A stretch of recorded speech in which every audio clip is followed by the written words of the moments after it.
Amados, bom dia. Hoje é quinta-feira, dia 6 de fevereiro do ano da graça de 2025 e continuamos neste processo de procurar conhecer Deus, nesta circunstância, através da experiência de alguns que no passado também tiveram essa experiência e que Deus deixou registado na sua palavra e certamente são de inspiração para nós. E estamos a considerar particularmente Abraão. E no capítulo 22 nós encontramos um momento muito particular em que Abraão vai conhecer o seu Deus como nunca o conheceu antes. Deus comunica com Abraão mais uma vez. O versículo 1 do capítulo 22 diz: Depois dessas coisas, pôs Deus Abraão à prova e lhe disse: Abraão, e ele te respondeu: Eis-me aqui. E ele continuou dizendo, acrescentou Deus: Toma o teu filho, o teu único filho Isaque, a quem amas, vai até à terra de Moriá, oferece-o ali em holocausto, sobre um dos montes que eu te mostrarei. E, amados, esta obviamente começa por ser uma prova. Moisés é muito claro em registrar isso.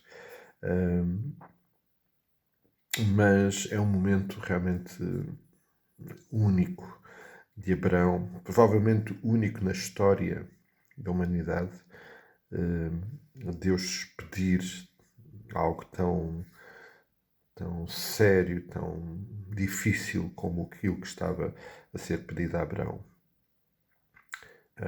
Abraão tinha a consciência do milagre que Deus tinha feito na sua vida. Essa tinha sido, com certeza, uma das formas de Abraão perceber quem era o seu Deus. Isaac nasceu de Sara, que era estéril, nasceu numa idade que já não era idade para terem filhos. E Deus, soberanamente e com todo o poder, cumpriu a promessa que tinha feito sobre eles e deu-lhes este filho. E agora Deus vem ter com Abraão e pede-lhe que ele o ofereça num holocausto. E certamente nós compreendemos que é muito difícil ouvir da parte de Deus tal pedido. E imagino que naquela caminhada que Abraão fez desde sua casa até ao Monte Moriá, Abraão naquela caminhada se terá questionado e terá questionado Deus. E provavelmente terá questionado Deus e isso questionado no seu coração se ele de facto conhecia este Deus que agora lhe pedia isto. Algo que eu creio que nos acontece muitas vezes connosco também. Quando Deus traz à nossa vida alguns momentos, nos pede algumas coisas, provavelmente nós também, em certos momentos, nos questionamos: será que eu conheço mesmo Deus? Mas este texto é muito particular porque ele registra que Abraão, acredito que no meio de toda aquela luta, foi até ao Monte Moriá e preparou todas as coisas e também, mesmo no meio às questões de Isaac, preparou todas as coisas e preparava-se para baixar a faca sobre o seu filho quando Deus, através de um anjo, grita e diz-lhe: não faças mal. E então providencia um substituto, um animal para ser substituído, para substituir o seu filho Isaac. E nos versículos seguintes nós vemos Deus, através deste anjo, a falar a Abraão e dizer-lhe que reconhecia que ele de facto era um homem muito especial, de uma fé muito especial. E percebemos que aqui Abraão conheceu Deus de uma forma muito intensa, mas também percebemos que Abraão respondeu sempre da mesma forma e prontamente. E aquela fé que no capítulo 17 está registada, que foi uma resposta de fé de Abraão. Aliás, no capítulo 15, quando lá no capítulo 15, versículo 6 diz: e ele creu no Senhor e isso lhe foi imputado por justiça, algo que depois é registado e honrado lá em Hebreus.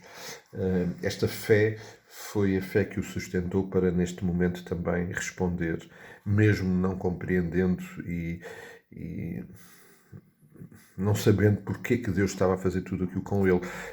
Embora o texto de Hebreus nos seja muito útil para percebermos porque parte dessa resposta está lá em Hebreus, quando Deus, através do autor da carta aos Hebreus, registra lá no capítulo 11, versículo 19, que a razão pela qual Abraão avançou e ia descer a faca sobre o seu filho é porque ele estava certo que o mesmo Deus que teve poder para lhe dar um filho quando Sara era estéril e quando eles já tinham passado a idade, era o mesmo Deus que tinha o poder e a autoridade para o ressuscitar no momento seguinte. E naquele momento Abraão conheceu Deus como nunca o tinha conhecido antes. Amados, Abraão conheceu um Deus que tem planos, um Deus que faz promessas, um Deus que faz alianças, um Deus que se preocupa com os seus escolhidos, com os seus amados, um Deus que não tem limites para a sua intervenção e que manifesta e que se dá a conhecer através dessa intervenção, e neste caso de Abraão e de Sara, com o nascimento do seu próprio filho Isaac. Um Deus que não aceita atalhos nem caminhos alternativos para o cumprimento da sua vontade, e Abraão em alguns momentos errou, ele errou com Agar e com o nascimento do seu filho Ismael, ele errou quando mentiu a respeito da sua esposa. Deus não aceita isso, mas é um Deus que põe à prova os seus escolhidos, tal como fez com Abraão, e põe-nos à prova não para os destruir, mas para os fortalecer. Abraão tornou-se um homem de estrutura de fé única, um homem que, através de Isaías, lá em Isaías 41:8, está registado que foi considerado amigo de Deus. Deus considerava-o como um amigo, tal era a intensidade e a qualidade do relacionamento que eles tinham. Com toda a certeza, através destes momentos, nós podemos aprender e conhecer um pouco melhor do nosso Deus. Deus não nos vai pedir hoje o mesmo que pediu a Abraão, nem precisa, já o fez com Abraão. Tudo o que nós precisamos é de olhar para este exemplo deste homem, deste herói da fé, e perceber que através dele, da sua experiência, nós ficamos a conhecer um Deus que é um Deus que se dá a conhecer em todos estes aspectos e, obviamente, em muitos outros. E amanhã, querendo o Senhor, vamos procurar incorporar isso na nossa vida e desafiar-nos a perceber como é que tudo isto que Deus dá a conhecer através de Abraão precisa de ser vivido por cada um de nós. Um forte abraço, vamos orar uns pelos outros, vamos nos sustentar e cuidando-nos em oração, e querendo o Senhor nos encontramos em outra oportunidade. Até lá, mais uma vez, as maiores bênçãos de Deus.